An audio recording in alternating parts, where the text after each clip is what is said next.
Une bonne nouvelle pour les consommateurs, la fin de la guerre des capsules de café. Oui, ça concerne notre vie quotidienne. Les fabricants de dosettes ont dû s'entendre sur injonction de l'autorité de la concurrence.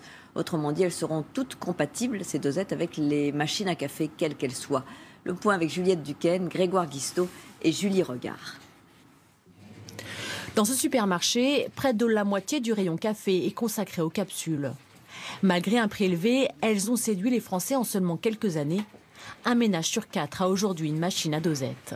La première fois, je l'ai bu chez un ami et j'ai trouvé il avait un très bon goût et voilà, c'est à partir de là que j'ai décidé d'acheter la machine. Franchement, la fainéantise. C'est-à-dire ? C'est vite fait. Je mets la capsule, le café il tombe. Malgré la crise, ce secteur est en forte progression avec 1,3 milliard d'euros rien que pour les dosettes compatibles avec Nespresso. Et la concurrence fait rage, notamment depuis 3 ans, depuis que d'autres marques vendent des capsules fonctionnant avec le système Nespresso. Mais ce leader détient encore 85% du marché.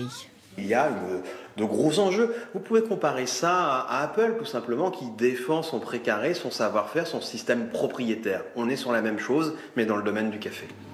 Depuis 2010, les batailles juridiques et commerciales s'enchaînent entre les concurrents.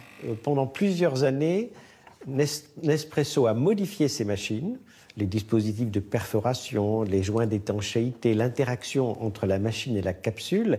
Et les fabricants, ne connaissant pas ces modifications techniques, n'étant pas prévenus à l'avance, n'ont pas pu adapter leur ligne de production pour tenir compte de ces changements.